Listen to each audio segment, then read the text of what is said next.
you need to keep track of what you've done and be prepared to disclose how you used artificial intelligence. Because when you file a copyright registration, that's part of what you have to put into the application form is how you have to disclose how you used artificial intelligence. And it's what I call kind of the new fifth element, if you will. We'll talk about this and much more today. Welcome to a Writer's Day podcast.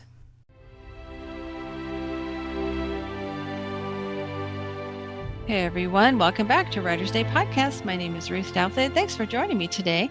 I started this podcast for you, writers who want to learn more about the writing craft and readers who want to listen to their favorite best-selling authors talk about their books. So welcome. And if you like what you hear today, please consider subscribing to my YouTube channel and follow me on Spotify and Apple Podcasts and leave me a review. I'd love to know what you think of today's episode. And head over to my website, artbyruth.com, to sign up for my newsletter, where you will receive a free PDF copy of my suspense story, The Letter Opener. And you'll also be able to catch up on what I've been doing, what my upcoming projects are, like Book 3 in my Love and Romance in Italy series, The Streets of Florence, is available for pre-order right now. So head over to artbyruth.com, sign up for my newsletter, and you can win a free book. That's right, I give away a free book every month. Okay, let's get started. Dr. C. Daniel Miller is with me today. He wrote a book called The Copyright Detective to help all of us authors learn more about copyright issues and copyright laws, and to make sure that we are educated about how to use AI properly too. So you know the drill. Grab your favorite beverage, a comfortable chair, kick back and relax as we listen to Dr. C. Daniel Miller as he talks about his services as the copyright detective.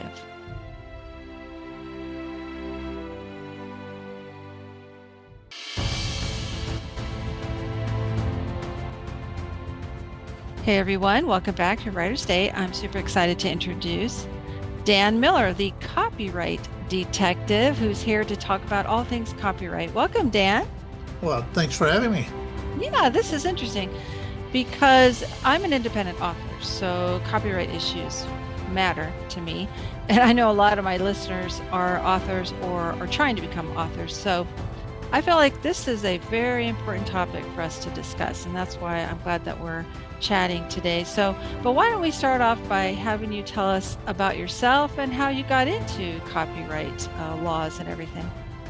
Well, this is kind of my fifth iteration of careers, if you will. I spent a lot of time in higher education, so I do have an academic background, but I got out of education 20 years ago or more, and my wife had done copyright clearance for a NASA project that we worked on back in the 90s. And so she's kind of the basis of my understanding of copyright. She had paralegal training and all of that. So the housing crunch hit in 2008. I'd been working with architects at that point in time, so I had to kind of find a new career. So I started doing copyright clearance with her. So I've been doing copyright clearance projects since 2010 and been making presentations on the basics of copyright, doing workshops and all those kind of things. And I've also been heavily involved in independent publishing groups. So I'm a past president of the Colorado Independent Publishers Association, and I'm a member of two or three other associations, one out on the West Coast and one in the middle. So I've been involved with publishers for a long time. We've published our own book, that deals with copyright basics. My wife has published a book as well. So we're on both sides of the equation in terms of publishing, but typically I'm dealing with copyright clearance and determining what content authors can use with and without permission. If they need permission, then we go out and we obtain the rights for them to use the copyrighted content. So that's kind of the background. Been doing this since 2010 in terms of copyright clearance activities. Wow, that's fascinating. And definitely something that we need to be educated on. So give us an example of what would be something that an indie author should not do when it comes to copyright. Yeah. Instead of talking about what we should do, let's start off with what we should not do What you should first. not do. You should not assume that you have the right to use other people's stuff without permission. That's called copyright infringement, and it can get you in a world of trouble. So, for instance, years ago, I wrote a book called The Children Under the Ice. It was a kid's mystery story. It's still available today, a very good bestseller for me. But I remember as I was writing it, I wanted one of my characters, a young girl, to be wearing a watch that was a Disney princess watch. And I called it that in my book, a Disney princess watch. And I mentioned it probably 5 or 6 times throughout the whole book. And then it dawned on me, maybe I should look at Disney and see if they're okay with me calling it as Disney Princess Watch. So are there things like that that authors should do? Well, you get into another area with that. That's probably not a copyright problem, but it could be a trademark problem. Mm, So they're two different things. So trademark, they're selling a product, called that watch. Now, you mentioned the name here in the podcast. So does that mean that you did copyright infringement? Probably not, because no one's going to confuse this podcast with an effort to sell watches. mm, So, again, it's a whole different area of intellectual property law. But I do talk with people about that because I want to put trade names in their books and all of those kind of mhm, things. So, yeah, again, that's an area to be careful with. But things like song titles, I get that a lot because I get a lot of memoirs from people, and mhm, they're wanting to use song lyrics. I do deal with that, but that's my least favorite thing in the universe to deal with in terms of music rights because they get so convoluted and there's so many owners for that. But it's okay to cite a name of a song in your memoirs and move on. But if you want to use lyrics, that's a whole nother story. You do need permission to use song lyrics in your book. It doesn't matter how many lines you're wanting to use. It's still under copyright protection, and someone could sue you if you use it without permission. that's true. I remember in one of my books, I wanted to have at least one stanza from a Nat King Cole song. So I did Google and find the publisher that has the rights today and contacted them. And they were very kind to get back to me. And they said, sure, you can use the song. And for about $150,000 for 6 months. And then it goes up from there. And I thought, oh my word. Yeah, no, thank you. So I Yeah, deleted it. Delete, delete, delete. So yeah. So yeah, I kind of ask people the hard question, is the cost in time and money to get permission to use this, is it worth the contribution that it's going to make to your content? yeah, So, yeah, I'll have people come to me with lots of things they want to get rights, and basically I try to talk them out of a lot of it, particularly song lyrics, because it's going to yeah. be extremely time consuming. I had one I'm looking for one today, and the HarperCollins indicated on their website expect a response in about 20 weeks. So it's Wow. getting worse in a lot of these in terms of actually getting a response and getting a response that's affordable. Hmm. Another thing that maybe authors should reconsider, what about movie titles in their books if they name a movie? Is that something they should be careful about? Well, again, titles cannot be copyrighted. Okay. So that's right in the language of copyright law. But again, it could be a trademark issue. So it's kind of a double-edged sword, if you will, with a title. Okay. So um, again, it's a gray area, but I'm very conservative. One day in court is more than any day I ever want to spend in court. So I'd rather I don't ask permission. I don't blame you. Yes. Okay, so these are just some things that authors should hesitate to do. Maybe think of other ways to tap into that creativity. And like you were saying, be careful of trademarks. If you're going to name a song, that's fine, but stay away from those lyrics. So those are some examples of maybe some things they should rethink. So what are some of the resources that you have for authors? Well, we do have a book that we have out, and it's on our website, which is easy to remember. It's thecopyrightdetective.com. and it's a reference guide. So that's part of it. The other thing that we have a lot that's more timely blogs. So there is a spot on our website for blogs, and I'm dealing with a lot of topics dealing with artificial intelligence. And Oh, that's the big thing. So if you talk about the things do not, I have a lot of do nots when it comes to artificial intelligence, but we hadn't brokered the subject yet, so I was holding back. But yeah, let's definitely talk about that because that is a hot topic issue. I mean, we've been using artificial intelligence for many years. You know, if you Google something for your book, you know, researching for your book and such, you're using an AI. However, if you are using AI to actually write your book, now we're getting into a very dangerous area. So, what are some things you want to tell us about AI? there's different ways you can use the same platform, if you will. So there's basically two kinds of artificial intelligence in terms of the publishing industry and all that. One is if you only put input prompts into an AI platform and use the output of that, that cannot be copyrighted.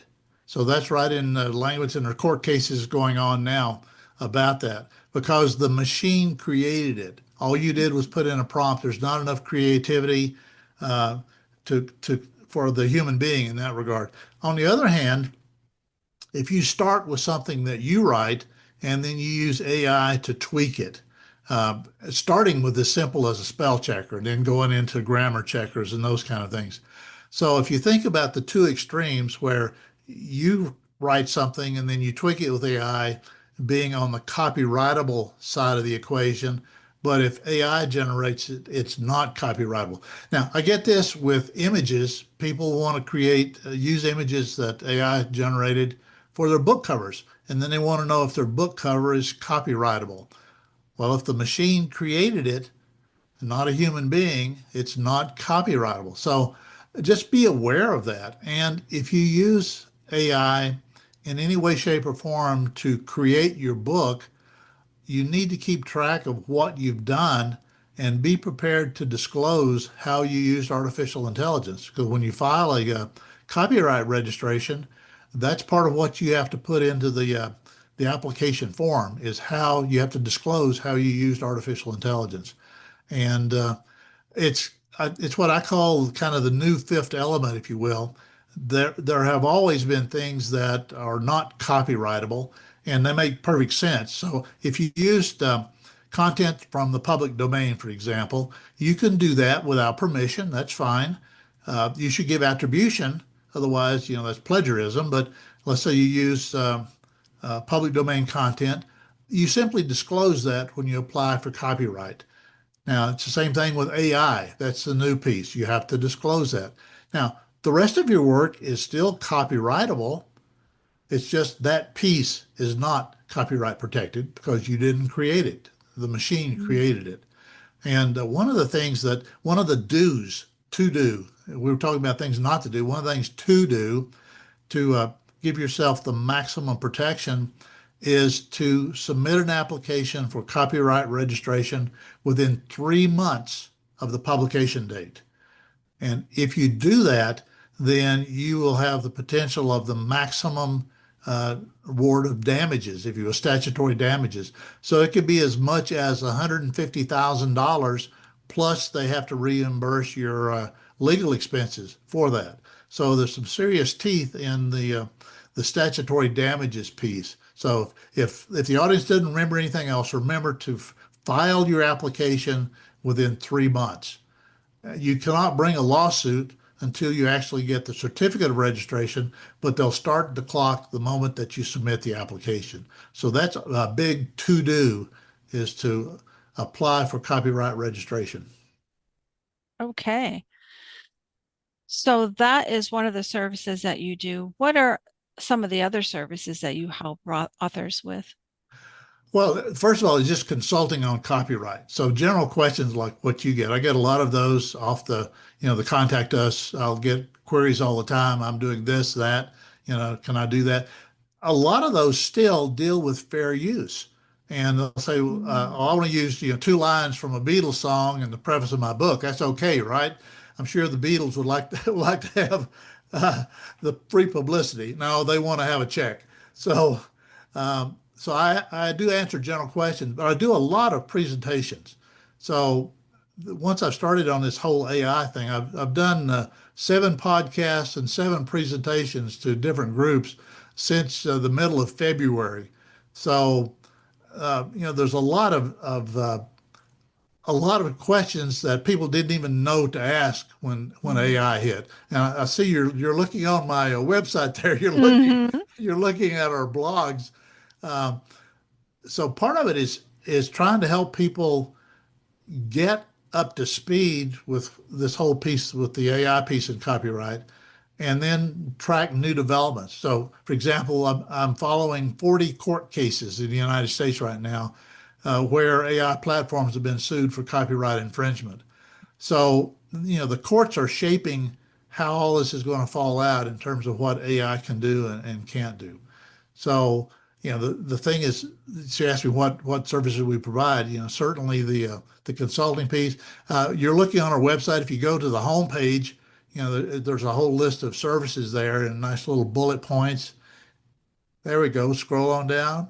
Our Oh, services. yeah, yeah. And Yeah. by the way, when authors are thinking about AI, don't think just about writing your book because there's a lot of ways you can use artificial intelligence that has nothing to do with the copyrightability of your content. For example, I ask AI to design a website providing the kind of services that we provided. And lo and behold, it picked up our website as one that it's citing in its response and its output for that. And I liked the content that it was giving. It did not feed back the actual words that we have on our website, but it tweaked the format. Mm. So when you're looking at our website, I took those ideas and I did a lot of bullet points, for example, instead of so much narrative. I tend to be more of a wordy person, as you can tell already from the conversation. Um, so, marketing materials, you can use that. I use it to find ideas. I use it in my research for copyright ownership, Mm. is a way that I use it. So I would encourage authors to explore AI, different platforms. My go-to platform is Perplexity AI Pro. I find I get a lot better results. Uh, one of the Going back to your earlier question, one of the do not do things is do not trust AI to always give you the right answer, even Mm. factual information, because AI hallucinates Hmm. and the Yep. error rates are just incredible on some of these. Um, there's one platform, it was about 79% error rate on one of the platforms that had come out. So think about that. Four Wow. out of 5 times it's telling you something that is not true. So I used to have the adage, trust but verify, going back to Ronald Reagan. I now say, don't trust and always verify anything that AI generates for you. Hmm. But it will help you generate ideas. It will help you find facts. Um, for example, I'm working on another podcaster who's wanting to use poems in the podcast, and I'm trying to track down when these. All they had was the lines of poetry they had, and they got it off of a website which can't grant permission. Uh, and a lot of the websites, I'm finding the what they have in there is wrong. Mm. So I'd hate to be on a podcast reading a poem that really wasn't correct, and doing so without permission. You're just inviting unfortunate Hmm. circumstances for yourself. So, That's a good point. And I work at a university and we in curriculum development, so we are tasked with creating assignments that have our students using AI to complete the assignment. So we're trying to show them ethical ways to use it. And the main way is, of course, like you said, teaching them how to write prompts to put in the AI and then check, like you said, verify. Don't just copy and paste what it generates. Check. And so what I did one time is I put in the prompt that we created. I asked it to cite 4 sources, scholarly sources, to support its claims. And then I looked up each one of the sources in our university digital library and none of them existed. Yep, yep. So if I was just a student copying and pasting, right, in APA format, and I asked it, write this paper in APA format, which it did, and I just copy and pasted those sources and turned in that essay, I would get an F for plagiarism Yeah. because none of the sources exist. So you're right. It doesn't give you, 100% accurate information. So you always have to verify. And for my book, I used it to help me write some Italian phrases because I'm writing a book set in Florence. So I asked it for some ideas for what recipes would be in a cooking class in Tuscany. And then I checked and verified those. And Yeah, then I yeah. had I asked it about how would you say this in Italian? Da da da da da. And it generated it. But then I had to go and check and verify, make sure that was accurate because like you said, it's pulling things from the internet and it's not going to be accurate. So always check. And a lot of it is dated information too. That's one of the things that one of the reasons I like Perplexity is it will actually go out and basically it's doing a Google search, if you will, and it gets more current information. Now, again, you Mhm. have to verify it. And one I like to use, I was trying to find the hourly rate that CPAs charge, and I get these responses back. And like you, I always check the sources. So Mhm. and I'm not remembering exactly the circumstances. So here's the way I tell my story is so I pull up the source and it's a chat group for Bubba's Bait Shop in Biloxi, Mississippi, and they're talking about how much they had to pay their CPA. So, I'm not going to base a decision based on a chat group at Bubba's Bait Shop in Biloxi. Not very authoritative, if you will. Exactly. So yes, always verify the information it gives you. As an author, though, I like to use it to help me brainstorm ideas when I get stuck. I may Yes, have a book written up to, let's say, chapter 10, but I need to write 10 more chapters. So sometimes I'll go in and ask ideas for conflict that I could put in. I'll tell it about a couple of my characters and I'll say, what are some ideas for conflict? And I love it because it tends to give me three different levels. Just some light conflict, very deep, deep conflict, or if you have a villain, it'll give you some really deep conflict with your villain. So just seeing that, just reading it, I may never use it, but just reading it got my imagination going and got me out of that writer's block. And I felt confident to go forward in my story. So those are ways that you can use AI to help you write a book. that's an excellent example. I use it for brainstorming all the time as well. Mhm, mhm. One ways that we should not use it though to write a book. Don't ask it to write a scene in let's see, James Patterson's voice. No, and we don't have legislation to protect all that yet, but there is some movement in that regard. But there's some just blatant copyright infringement out there in terms of lawsuits. Midjourney is one that produces a lot of images, and Disney and Universal finally sued Midjourney just a month or so ago for copyright infringement. If you look at the lawsuit itself, you can look at the Simpsons that Midjourney produced, and it looks just like the Simpsons that you see in the cartoon. So it's about as Mm, blatant infringement as you can get. wow. So, that's part of the whole thing about fair use. That's not fair use in my view. No, exactly. And It's not. And I've seen some of those on Instagram, some Disney princesses that they've put, funny memes and such. But I wonder, how did they create that? How did they get copyright permission to use that? But guess what? They didn't. they didn't get permission. And so one of the things you talk about resources on our website, there's a header in there, events, and with that, I've loaded up uh, a few of the podcasts that I've done, and there's a couple of presentations in there where you can actually see the recording. So I've been doing hour-long presentations, and I've had as much as up to an hour of Q&A following those. So that's another resource that's available again to your audience, is they can see some of my past presentations. And I drill down into a lot of the details of what you and I are talking about. Whole thing about prompts, for example, and using and prompts. You're talking about plots. You can keep digging down. It creates a thread when you ask it a question, when you put in a prompt, and you can drill down into that as deeply as you want to, and tweak that conversation when you're brainstorming, for example. So that's another resource that's we share freely for that. I've gotten permission from the people who recorded my presentation. I own the presentation, but they own the recording. That's how it works from a copyright point of view.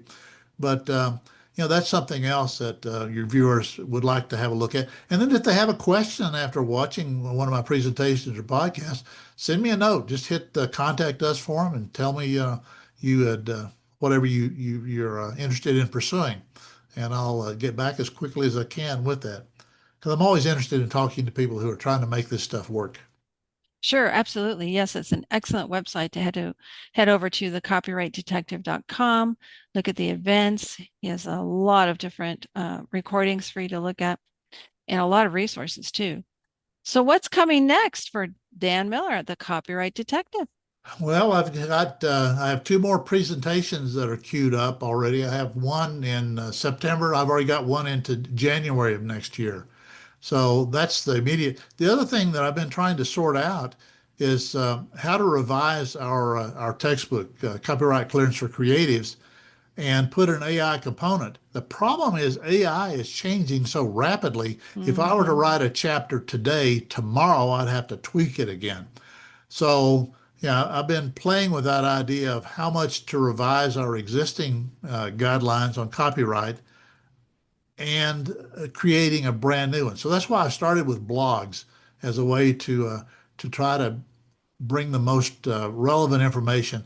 If we do come up with a book just on copyright and AI, it'll be in an ebook format only so that I can change it monthly or weekly or whatever I need to do, so that the next time someone downloads it, it'll be a later information than what you're getting before.